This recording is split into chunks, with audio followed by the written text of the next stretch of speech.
Boa noite. Namastê. Bem-vindos, bem-vindos.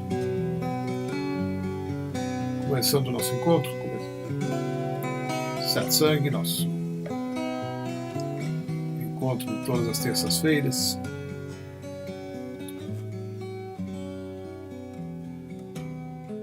Aqueles que estão chegando hoje pela primeira vez, esse encontro para a gente compartilhar e conversar a respeito das coisas que a gente vai descobrindo, vai sentindo, vai se confrontando,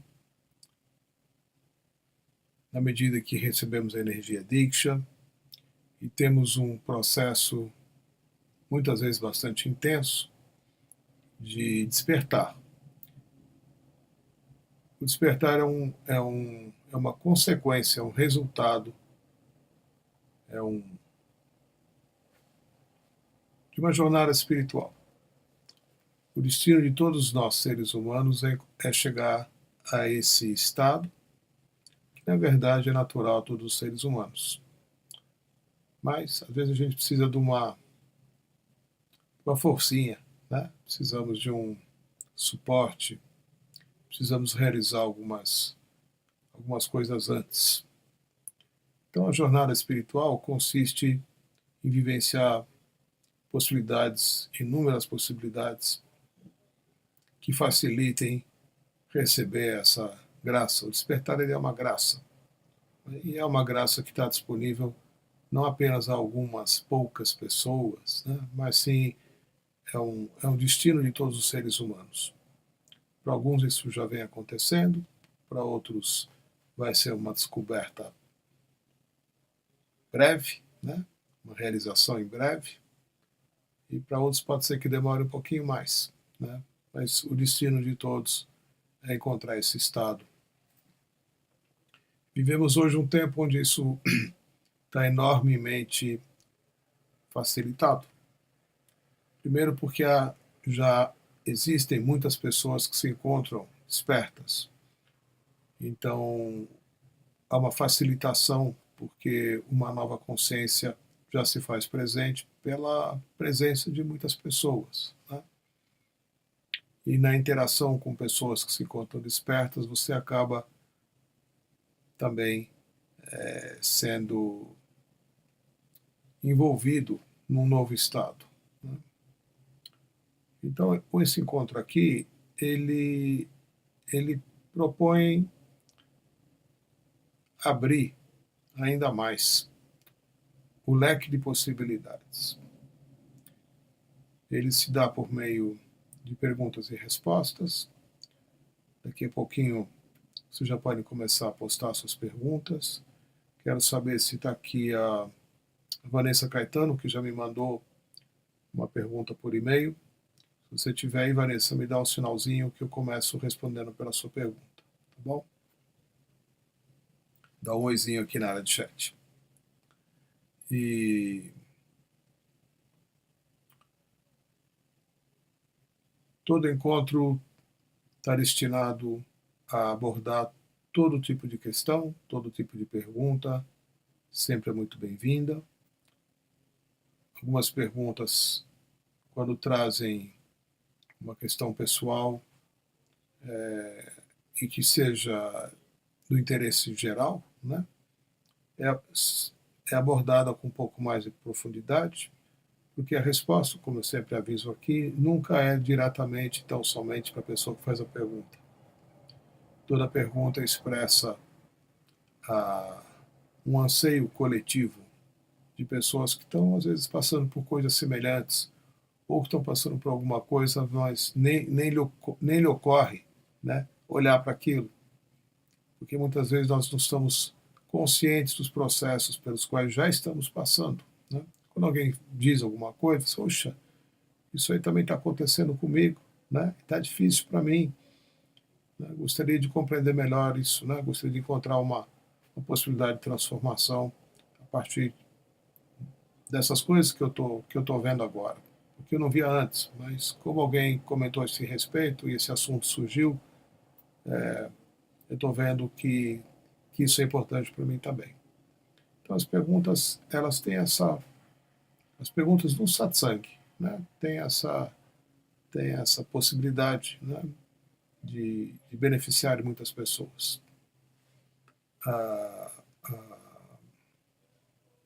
As mudanças da Oneness University estão mexendo com muita gente, né? Estamos hoje passando por mais um processo onde algumas mudanças estão presentes, estão sendo divulgadas aos poucos, né? Então eu lembro também que uma jornada espiritual com uma escola espiritual como é a Oneness University, que hoje passa a se chamar OIO, numa união da Oneness University com a Oneness World Academy. Houve uma mudança de nome, houve uma reunião de duas escolas que vinham funcionando paralelamente já há uns 5, 6, 7 anos, né? Não sei exatamente. Então, novas mudanças estão vindo, novas aberturas, novas possibilidades de encontrar pessoas diferentes, novos professores. O Oneness está passando por um súbito e rápido processo de abertura, né? E a gente aqui vai procurar refletir isso aqui nos encontros também. Então, vou começar aqui pela colocação da Jennifer. Oi, Jennifer. Se tu estou tão feliz, sexta-feira me inscrevi para o PG em Brasília. Fúria de São Paulo, estou amando o reencontro com o fenômeno. Agora em outubro. Só compartilhando alegria. É isso mesmo, Jennifer. Que bom, que bom. Isso que você está falando é uma coisa bem legal, bem importante, né? Eu estive já, esse vai ser o meu quarto PG. E a gente acha muitas vezes, porque já fez um curso que já viveu, né, que vai ser tudo igual, vai ser... Não é bem assim. Todo o processo, assim como todo encontro que a gente faz aqui, sempre é novo, sempre é novo. Mesmo que a gente venha a rever novamente algo que já foi visto antes, né? Então, todo trabalho que tem essa natureza, né, de se apresentar, de se colocar como um processo a ser vivido, porque os nossos trabalhos, eles são feitos e concebidos, estruturados para que você tenha uma vivência e que essa vivência faça com que aquele que viveu possa ser transformado pela experiência que teve. Então nós nem costumamos usar a palavra experiência, mas assim, o ato de experienciar um processo, né, faz com que esse experienciar permita e possibilite que você no final dele seja transformado, né? Às vezes a gente escuta uma coisa, vai escutar de novo, mas aquele que está dizendo está diferente, aquilo que está sendo dito está sendo compreendido a partir de uma outra perspectiva, muitas vezes mais elevada, né? Então, além dos cursos jamais se repetirem, mesmo que tenham o mesmo nome ou uma estrutura semelhante, né? Até mesmo aquele que está participando de um curso está participando diferentemente, né? Você não é o mesmo todos os dias. Mesmo que você veja ou ouça algo, ou releia um livro, né, ou um texto, ou veja um filme, por uma segunda, terceira, quarta vez, você vai ver que você vai ter uma segunda, terceira e quarta experiência nova. Tudo isso depende muito de como você se coloca, qual é a sua postura diante da vida, né? Quando nós estamos num estado de plenitude, no sentido de abertura, né, recebendo e acolhendo todas as coisas que vêm, sempre estamos vivendo uma nova experiência. Eu digo isso porque muita gente, eu ouvi de algumas pessoas, eu já fui no PG do ano passado, eu já fui para o Rio de Janeiro, já estive lá em São Paulo, dessa vez eu não quero viver de novo aquilo que eu já vivi, né? como se isso fosse possível, né? Claro que não é possível, né? Toda experiência é nova, né? A experiência é nova por si mesma, por ser em Brasília, por ser um lugar diferente, porque o grupo de pessoas que vai estar se reencontrando ou encontrando com novos, né? Vai ser também um grupo novo e diferente. Então, é isso mesmo, Jennifer, muita alegria, porque a gente está indo a uma possibilidade de viver algo que sempre é profundamente transformador, né?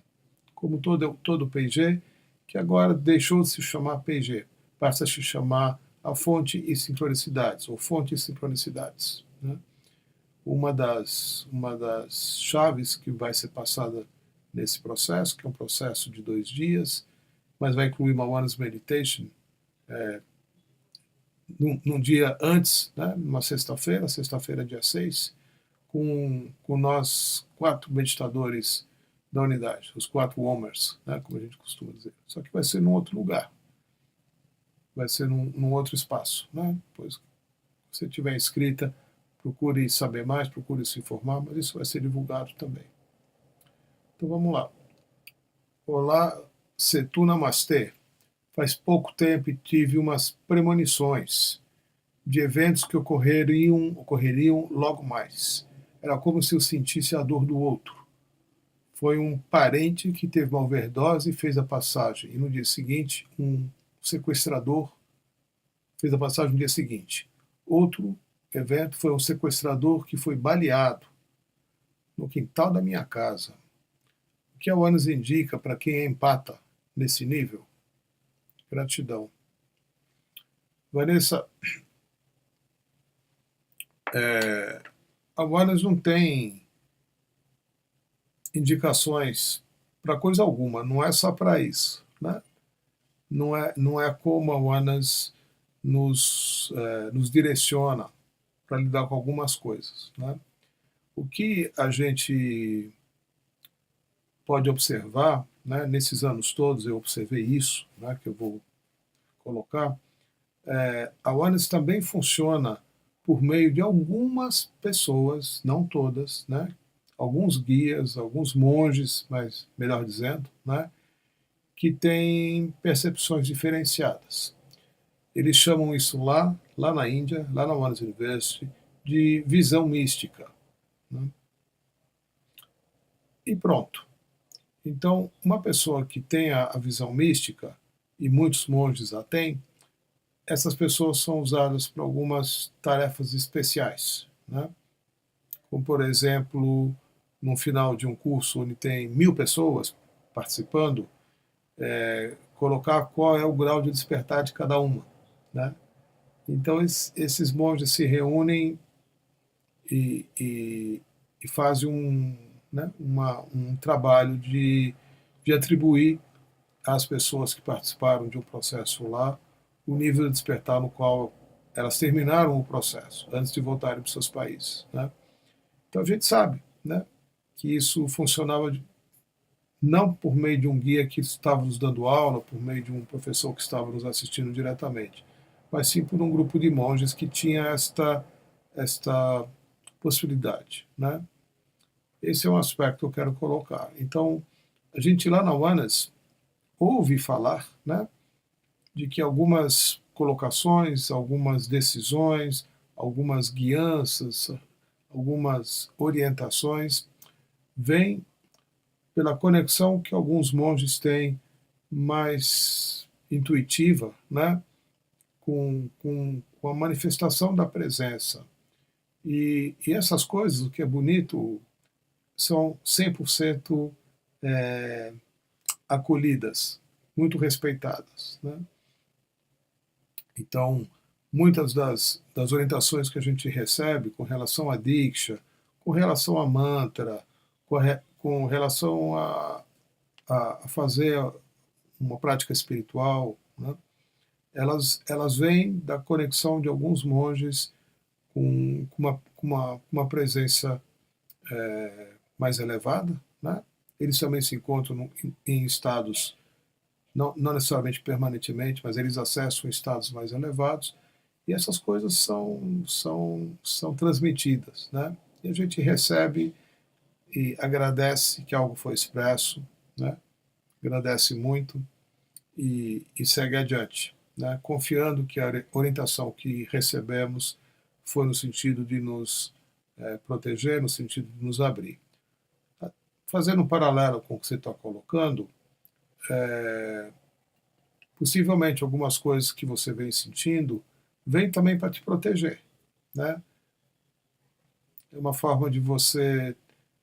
Eu entendo dessa forma, tá bom, Vanessa? É uma forma de você estar sendo protegida. Para mim é só isso, né? E a sugestão que eu daria, não é uma sugestão da UANS, é uma sugestão, né, mais pessoal, é de que você respeite muito, né, as suas intuições. Isso é geral, é para todos, né?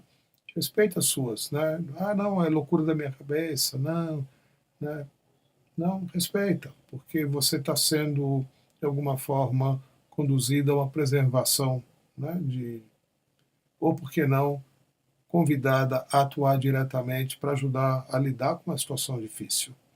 Então, eu vejo dessa forma, né? Quando você tem né, uma qualidade, um dom, né, de perceber certos eventos, né, que possam até vir a ser, né, incluir uma violência ou uma coisa mais pesada, porque você me citou duas coisas aqui bem que envolviam morte, né, e mortes violentas, né, e que ocorreram próximas a você.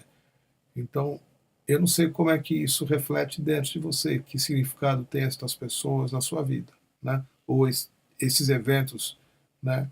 Ter uma pessoa morta no quintal de casa, eu acho uma coisa muito forte. Mas que bom que você está viva. É isso que eu quero dizer, né? Que bom que você não foi sequestrada, não foi ameaçada e não passou por uma situação de perigo, né? Com ameaça de vida.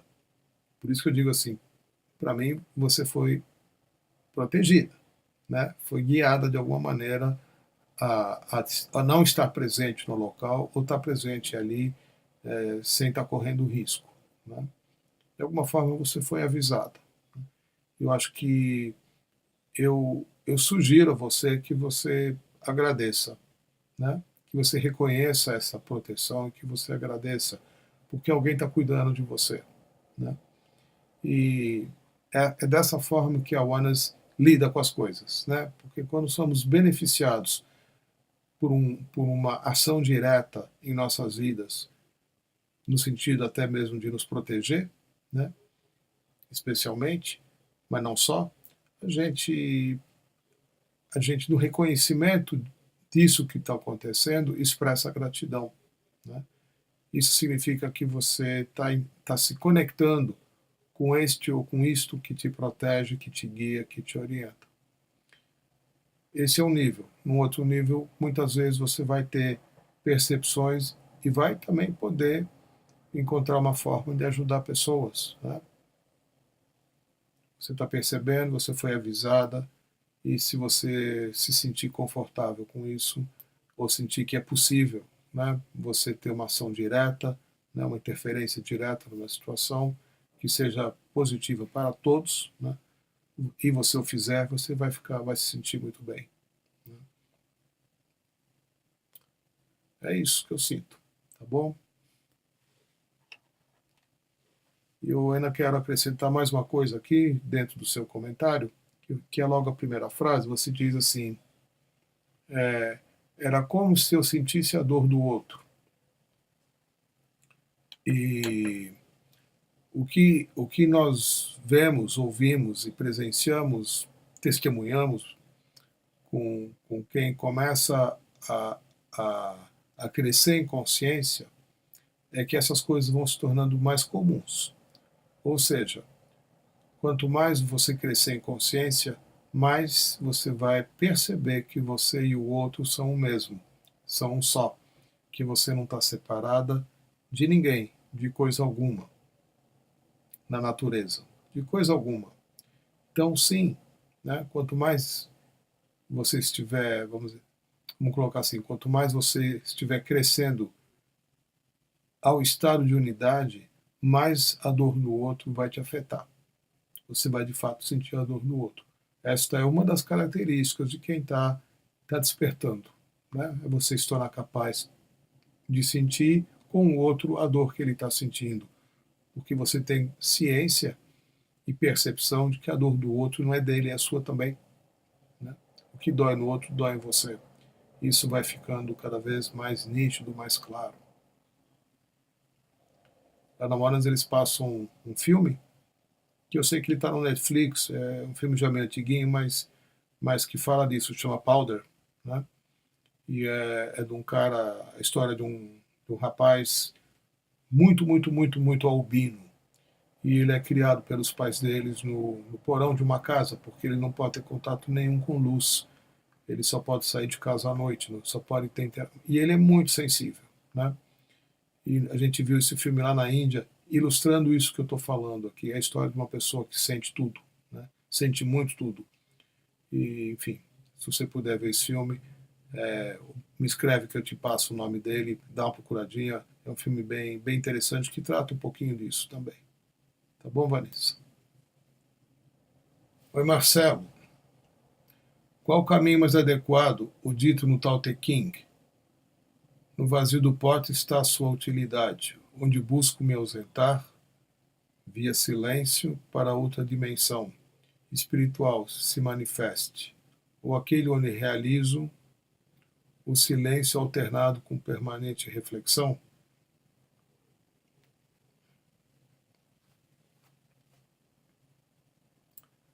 Marcelo, eu, eu não posso indicar caminhos mais adequados, né? Não posso indicar. Então, o caminho mais adequado é aquele que possibilita que você pessoalmente cresça, né? No vazio do pote está a sua utilidade, onde busco me ausentar, via silêncio, para que a dimensão espiritual se manifeste. Então, se você puder, de fato, vivenciar isso que está sendo afirmado, maravilha, né?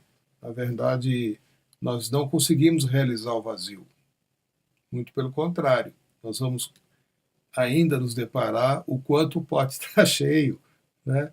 O quanto estamos distantes da possibilidade de experienciar o vazio. Quando experienciamos o vazio, metaforicamente, né, eu entendo dessa forma, você já se tornou um com o todo, né? Porque isso que impede o vazio de ser vazio é o seu, né, é a sua identificação com a persona, com o ego, né? E com os processos mentais. Então, a gente não consegue se propor assim, não vejo como sendo uma escolha, né? Não, eu vou escolher o caminho adequado, eu vou viver o vazio. Eu acho que isso está fora de uma possibilidade de escolha como caminho, né? E o segundo aspecto que você, né, onde eu reali, onde busco me ausentar via silêncio para que a dimensão espiritual se manifeste, ou aquele onde realizo o silêncio, alternado com permanente reflexão. Se você puder realizar o silêncio, já tá muito bom. Possivelmente, se você puder realizar o silêncio, no silêncio a reflexão não vai ocorrer, né? Não como, não como, não como um processo de raciocínio, né? Não como um processo de filosofia, né? Ou processo mental qualquer semelhante a esse, né? Que envolve linguagem. Então, a reflexão ela é desnecessária, né? Se você está vivendo no espaço de vazio, simplesmente viva. Você não precisa refletir a respeito do vazio porque você está no vazio, né? Pelo contrário, se você de fato está realizado no vazio, a reflexão é absolutamente desnecessária, porque você simplesmente está vivendo em presença e não precisa refletir a esse respeito, porque a reflexão a respeito do que você está vivenciando é inútil, não vai te levar a lugar nenhum, né? É desnecessária. E também é um impedimento para que você permaneça em vazio, né? A reflexão é uma sequência de pensamentos e palavras para dar nome às coisas, né? O que vai impedir você, pela sua própria natureza, pela sua própria qualidade, de realizar o vazio que você está se propondo, né, ou buscando viver. Então, viver o vazio é uma, digamos assim, é uma possibilidade para alguém que está iluminado, né? Está no estado bem elevado de consciência e absolutamente desidentificado dos processos mentais. Não vejo como uma coisa pode coexistir com outra, né? Foi assim que eu compreendi. Tá bom, Marcela? Não tem essa opção. Não tem essa opção de você escolher duas coisas. Porque no vazio você também não tem escolhas, muito pelo contrário. Você vai descobrir, possivelmente, que não, onde há liberdade não há escolha. Você não tem essa opção. Simplesmente as coisas são, né? E não cabem reflexões a respeito. Então, isso vai te convidar a um aprofundamento, né? Do que é isso que eu estou dizendo aqui. Espero ter entendido o que você está buscando também.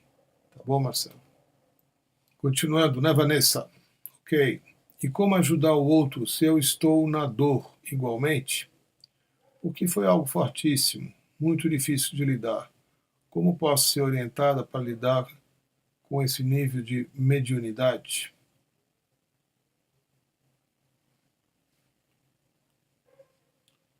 Olha, Vanessa, eu acho que desse jeito, como você já está fazendo, e de outros mais, né? Claro que né, existem trabalhos, né, mais direcionados mesmo para a mediunidade. Não é o nosso caso, né? Conheço pessoas que vão em centros específicos, né? Conheço lugares incríveis como, né, lá em Abadiânia, né, o espaço onde está o João de Deus, onde pessoas trabalham a sua mediunidade e com a sua mediunidade de uma forma muito forte, né? Não sei se você já esteve lá, eu já tive 2 vezes, e quando o João de Deus olhou para mim, né, ele segura a mão da gente por 5 segundos, 6 segundos, é uma coisa muito rápida, né, uma fila gigantesca.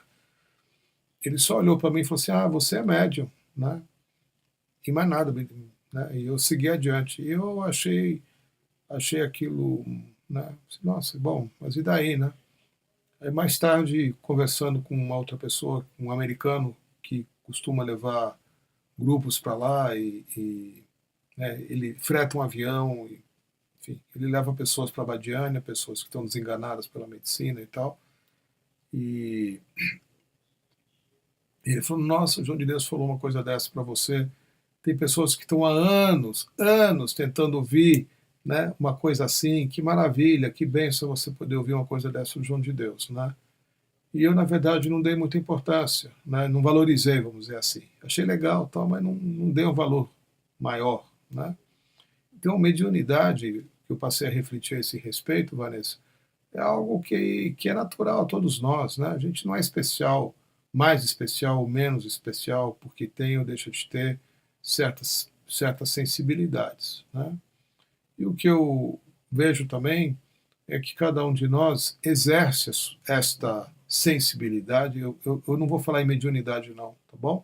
Porque ela é um pouco carregada já de certos conceitos, né? Eu vou chamar de sensibilidade mesmo, uma sensibilidade diferenciada, né? Para perceber coisas que estão, né, acontecendo com os outros. E, claro, eu tenho uma sensibilidade forte, sim, né? Mas nem sempre eu ajo, né? Nem sempre a minha ação faz uso dessa sensibilidade, né?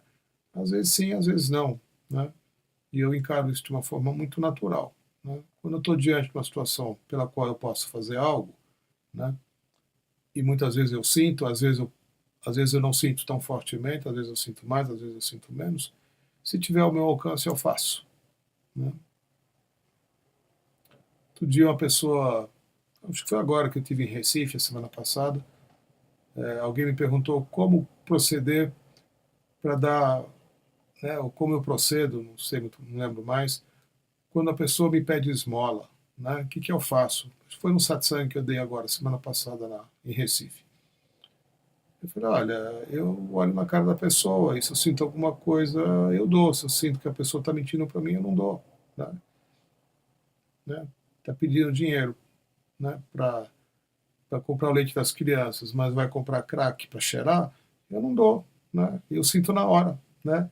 Estou só dando um exemplo, porque eu não tenho um critério geral de conduta. Às vezes eu sinto uma coisa e imediatamente né, eu sinto necessidade, né, de dar alguma coisa para alguém que está precisando, e outras vezes eu não sinto. E eu vou fluindo desse jeito. Né? Eu sei que a sua questão é um pouco diferente disso, mas você vai encontrar uma forma, sim, né, de ajustar a sua sensibilidade, às vezes para fazer algo diretamente, outras vezes não. Outra coisa, Vanessa, é que às vezes o que você está sentindo do outro te pertence. Né? Nem tudo que você percebe é apenas e tão somente do outro.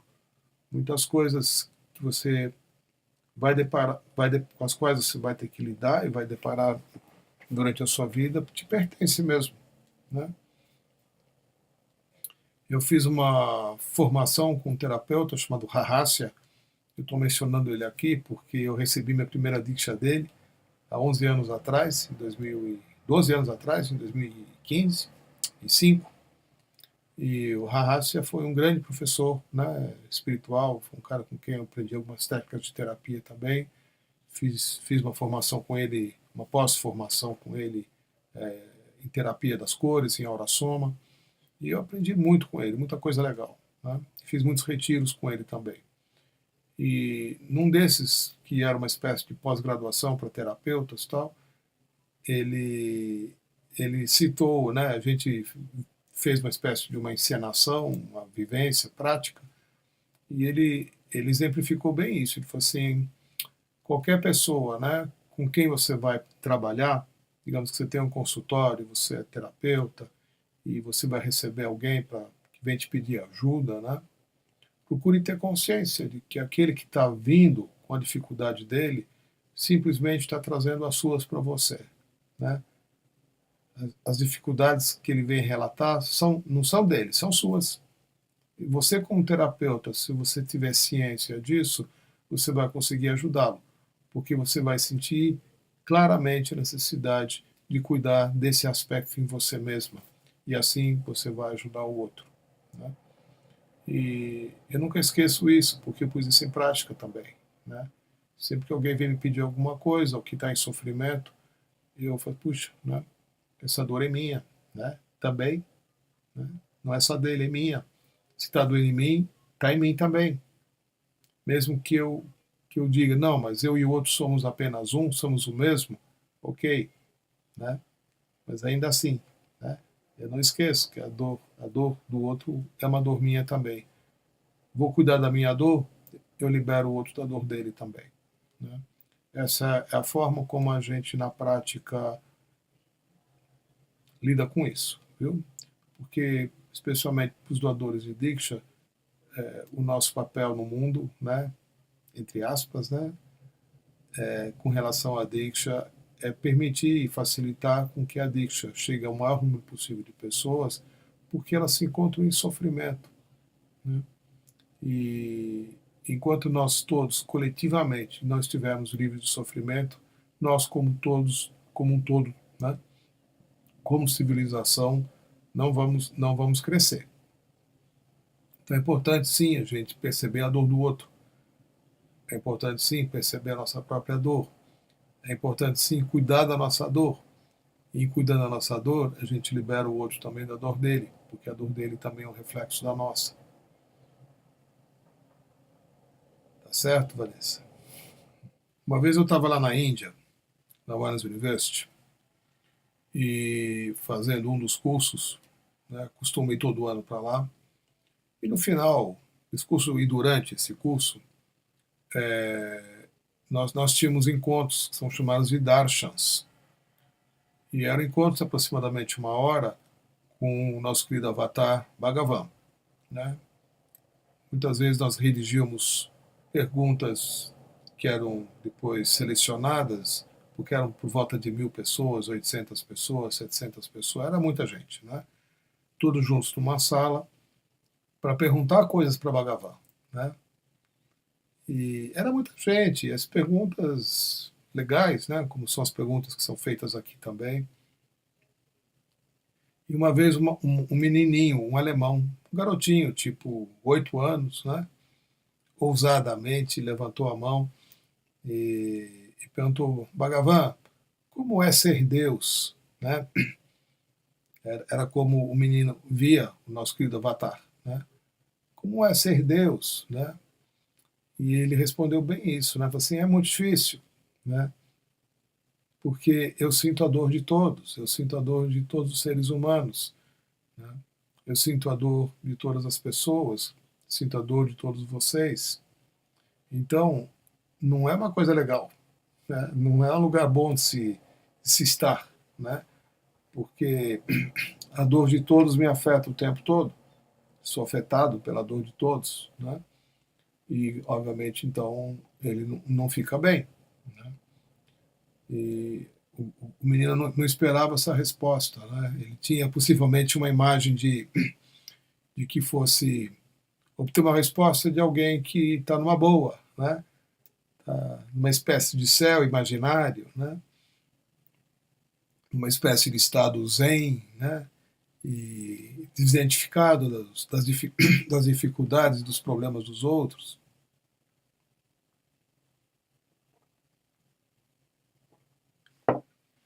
Então o menino ficou um pouco surpreso com a resposta, né?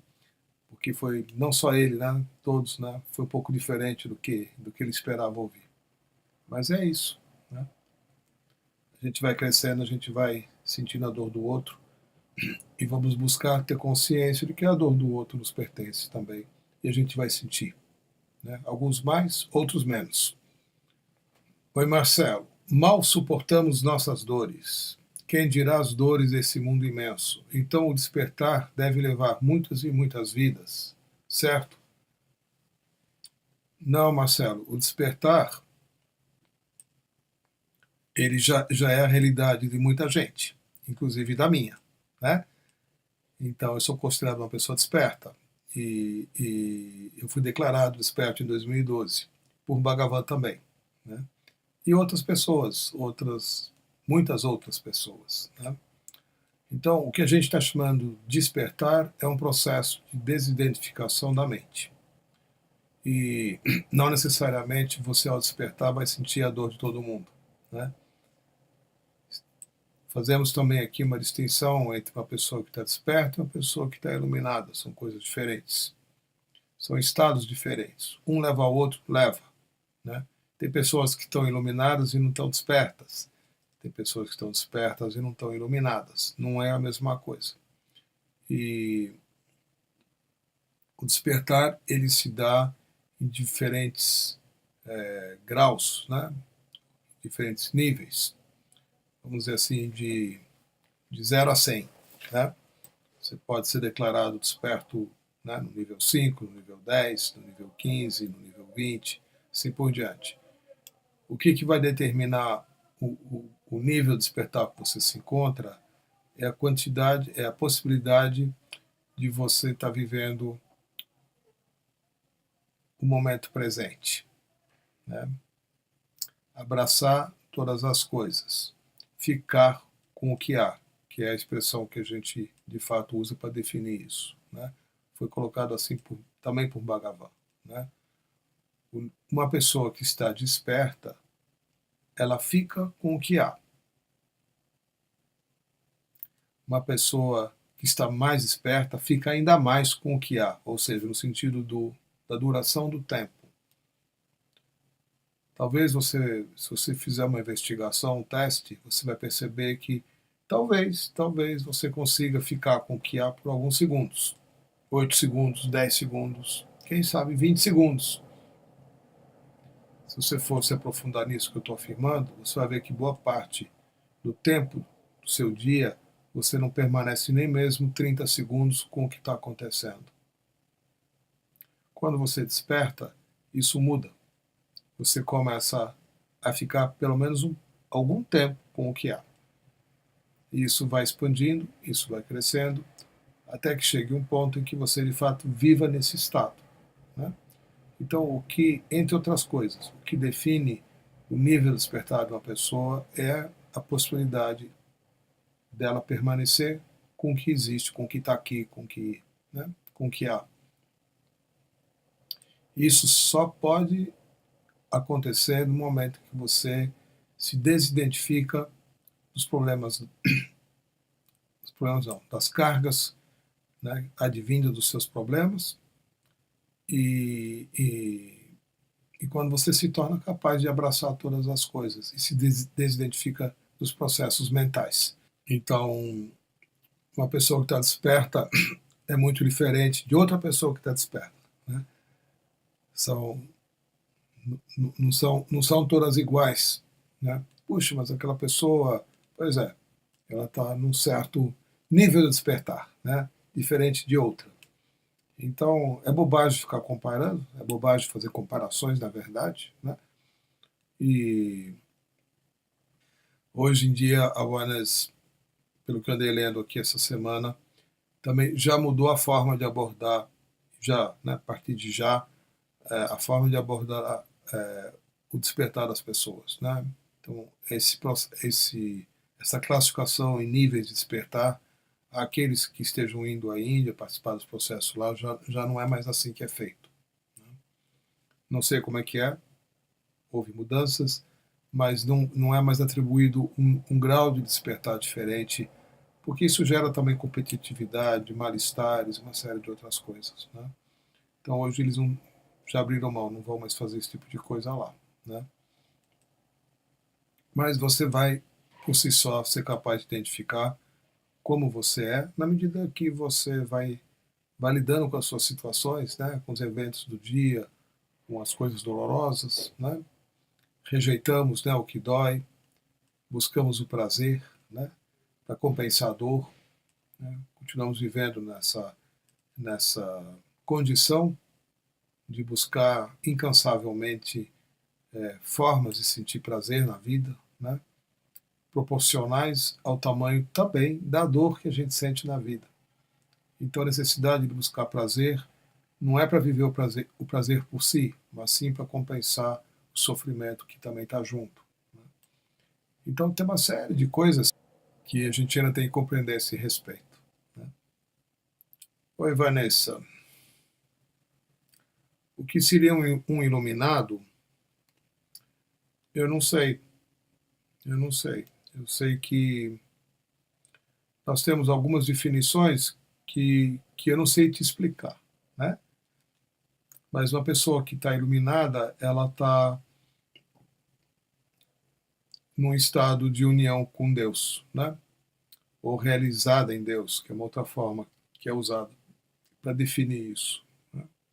Ela está 100% desidentificada dos processos egóicos, tá 100% desidentificada de uma, vamos dizer assim, desidentificada, né, de uma condição humana, né, de, de, de consciência inferior, né. Ela está absolutamente, sim, integrada a uma consciência elevada, né. Então, às vezes é uma pessoa comum, né, às vezes é uma pessoa que você, por não saber do que se trata, não a reconhece dessa forma, né, mas muitas vezes na sua conduta, no seu olhar, na sua fala, nas suas atitudes, você vai identificar algumas qualidades que você vê que você não tem, mas que você queria ter, né? Então, a pessoa iluminada, ela tende a atrair pessoas, né? Porque nós temos coletivamente um anseio de encontrar isso em nossas vidas. Então surgem os grandes mestres, né? Como Jesus, como Buda, no meu caso, como Osho, né? Que eu, que eu, que eu reconheci dessa forma, né? A gente reconhece como pessoa terminada porque alguma coisa dela a gente também tem, né? Ou a gente também quer e não consegue vivenciar. Então, quando a gente busca um mestre, também intimamente, é um anseio do nosso próprio coração de se tornar um com este ser iluminado, né? O Osho usava essa metáfora de assim, né, nós temos que chegar a este ponto onde o meu coração e o seu não são mais dois corações batendo, né? É um coração só batendo junto, né? O meu e o seu, né? Em estado de comunhão. É isso que o mestre também oferece, né, como possibilidade àqueles que seguem com ele, né? O mestre, ele aponta coisas, né? Ele não te leva a lugar nenhum, né? E é uma das características, né, de um mestre iluminado. Eu fui muito privilegiado, né, de poder conhecer pessoas iluminadas, né, e conhecer o Osho também, e receber, né, uma diksha dele, uma bênção dele, fisicamente, diretamente, né, porque isso sempre foi né, uma sede minha, pessoal, e também uma busca. Né? E eu fui buscar ficar com aqueles que tenham encontrado aquilo que eu estava buscando. Oi, Vera. Vera Lúcia, boa noite. Existe uma relação entre um novo nome e o despertar?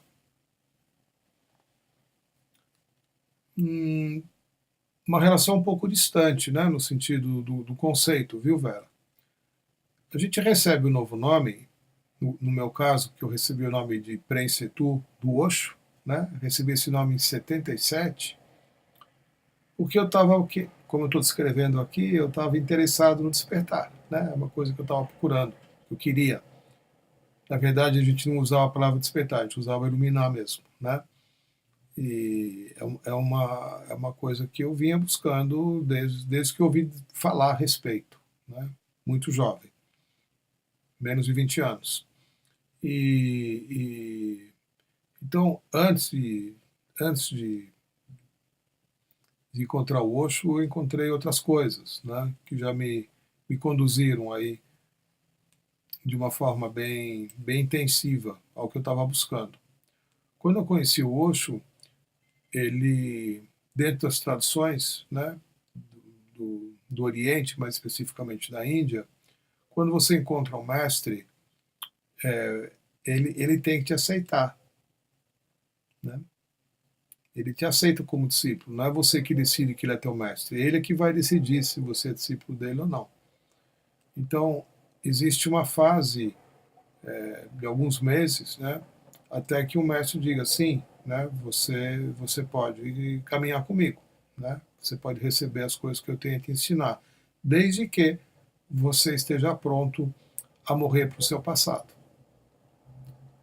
Então, quando você recebe um novo nome, simbolicamente, né, no caso a gente diz receber os sânias, né, você se torna discípulo de um mestre para aprender com ele e encontrar com ele, através dele, o que você está buscando existencialmente, né? E ele vai te colocar, vai te proporcionar todo tipo de situação. Então acontece uma iniciação, né? Nessa iniciação você recebe um novo nome.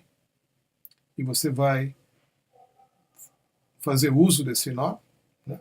E vai lembrar que toda vez que alguém te chama por este nome, está chamando aquele que está buscando a sua iluminação, está buscando crescer como ser humano, né? Tá querendo, né, encontrar o despertar e crescer no despertar, como queira chamar, né? Então, sim, a relação é essa, né?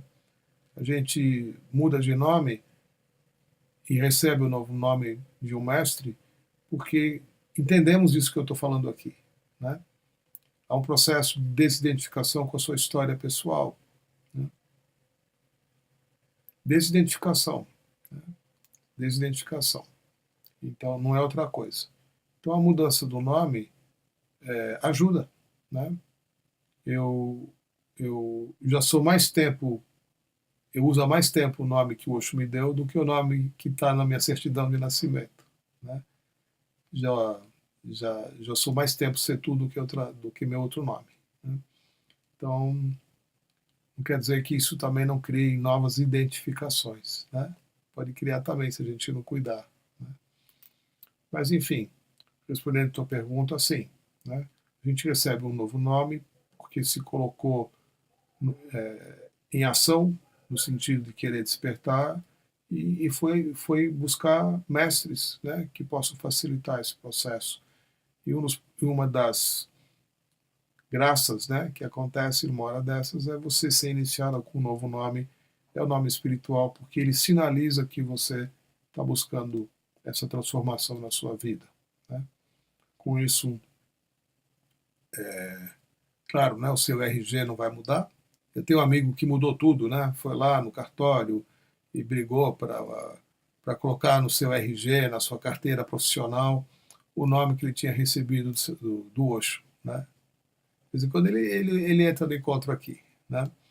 E, e deu muito trabalho para ele, né? Porque tem que mudar a conta no banco, enfim, tudo isso é desnecessário, né? Você continua usando seu nome legal no mundo legal e você passa a usar o seu nome espiritual nas suas relações de amizade com as pessoas com quem, né? Minha família, né, passados tantos anos, ainda me chamo com o nome que eu recebi da minha família, né? De vez em quando minha irmã me chama de Setu, mas ainda não é uma coisa muito espontânea para ela, não, né? Chega a ser engraçado. Mas é isso, né? Oi, Nívia. Nívia Guimarães. Namastê. Como a pessoa percebe que ocorreu o despertar permanente? Fala sobre o momento em si, pontual. Olha, Nívia, não tem um momento em si pontual. Não é exatamente assim, né? Não é que você abre o olho e começa a ver estrelinha e pronto, né? Não é exatamente assim que acontece, né? O despertar, segundo uma definição da One Universe também, ele é absolutamente um processo individual, né? Bem pessoal mesmo, né? Existem 7 bilhões de habitantes no mundo, existem 7 bilhões de processos de despertar. Nenhum é igual ao outro. Então, seja lá qual tenha sido o meu, né, processo, eu já sei que ninguém mais teve um processo igual ao meu, né? Cada um teve o seu. E eu convivo com mais pessoas que estão despertas, né? Várias, né? Tenho muitos amigos que estão despertos há muito tempo também, né? Então, o fato de, né, não pode ser descrito como um grande evento, né, que você entrou né, num estado X e que a partir de então, né, tudo mudou. Não é bem assim, não é uma coisa tão notória, né? Mas você vai sim perceber que, que você se. Eu vou voltar a falar a mesma palavra que eu já falei várias vezes aqui. Você se identifica menos com alguns aspectos, né? Você fica menos doente, porque entre outras coisas, o despertar é também um forte processo de liberação de cargas, independente de você fazer ou não um trabalho psicológico com a intenção de liberar suas cargas, né? Existem trabalhos assim. Então, no processo de despertar, você é liberada das suas cargas também, né? Então, você vai ser menos movida na vida por aquilo que se encontra presente no seu inconsciente e que impede você de fazer uma coisa ou te torna uma pessoa compulsiva em fazer outras, né? Então essas coisas vão mudando, vão deixando de acontecer. Você se torna uma pessoa mais leve, né? Mais agradável, por que não, né? De conviver, porque você cria menos problemas. Você pode continuar brigando vida fora, mas por razões justas, não movida por rancores internos, né? Não, você deixa de ser vingativa, você deixa de enganchar em situações ruins, né? Você com certeza deixa de criar conflitos onde eles, né, não existem, né? Às vezes você vai lidar com um conflito porque ele vem de fora para dentro, mas você não gera conflitos, né? Você vai muitas vezes lidar com a situação porque você está diante dela, né? Ou com você mesmo, ou entre outras pessoas, e você vai interferir ali, livre de rancores, livre de mágoas, livre da necessidade de liberar, né, tuas próprias coisas, porque isso vai desaparecendo, vai se dissolvendo. Então, não é uma coisa rápida, né? Muitas vezes um processo de despertar, para que ele de fato se consolide e se torne algo perceptível pela própria pessoa, pode levar mais de um ano, né? Você é declarada desperta, né, lá na universidade, na UANES, mas você de fato só vai perceber algumas mudanças daqui a um bom tempo, né? E pode demorar um pouco, não é tão rápido assim. Então não dá para exatamente dizer pontual, né? Hoje aconteceu uma coisa comigo e a partir de hoje tudo está diferente. Mas pode acontecer assim também, né? Depende de, né, às vezes, de você ser aquela fruta que está madurinha no pé, falta só uma chacoalhadinha do vento no galho para que ela caia, né? E para outras não, né? O processo é mais longo, né?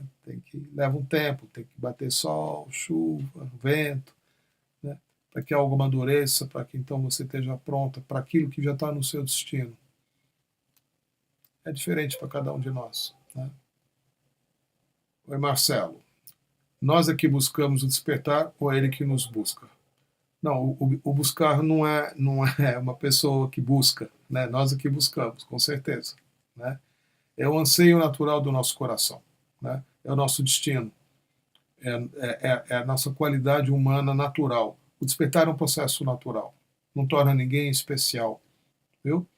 E nós buscamos porque nós temos naturalmente o anseio de nos encontrar livres, de encontrar liberdade, né? Dos aprisionamentos, das dores, do sofrimento psicológico. A gente aqui busca mesmo, né? A condição vem por uma graça divina, mas é um encontro e quem vai a este encontro é você. E a graça corresponde ao movimento que você faz. Você faz o movimento a partir de um anseio pessoal, né? E o universo, Deus, consciência superior, o divino, como queira chamar, vai vir ao seu encontro também. Mas o primeiro passo vem de você. É seu. Ele tem que ser feito, tem que ser realizado. Você que tem que ter o anseio de querer isso. Você que tem que ter a sede de querer encontrar isso, né? Uma vez que você expressa isso para o universo, você é atendido. Tá bom, Marcelo?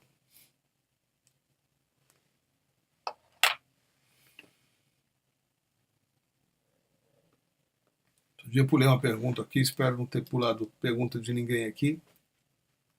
Só fiquei sabendo depois que eu pulei uma pergunta.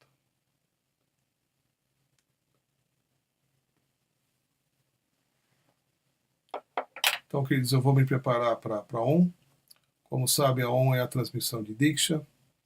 Isso é feito através dos olhos, dos meditadores da unidade, dos Omers. E eu incluo a Oneness Meditation aqui no encontro, mas faço isso de uma forma separada, porque como a gente não faz uso da linguagem, não fala nada, muita gente de outros países, né, que estão, algumas pessoas, né, de outros países que não falam português, podem se juntar, né, ao nosso encontro aqui. Então, eu vou fechar o encontro aqui, daqui a pouco vocês clicam novamente no link, hoje tem uma imagenzinha lilás e amarela, então clica ali de novo, espera um pouquinho, alguns instantes, dentro de aproximadamente 10 minutos, eu estou esperando vocês para a transmissão da OM, tá bom? Gratidão pela presença, pelas perguntas. Até já, até já.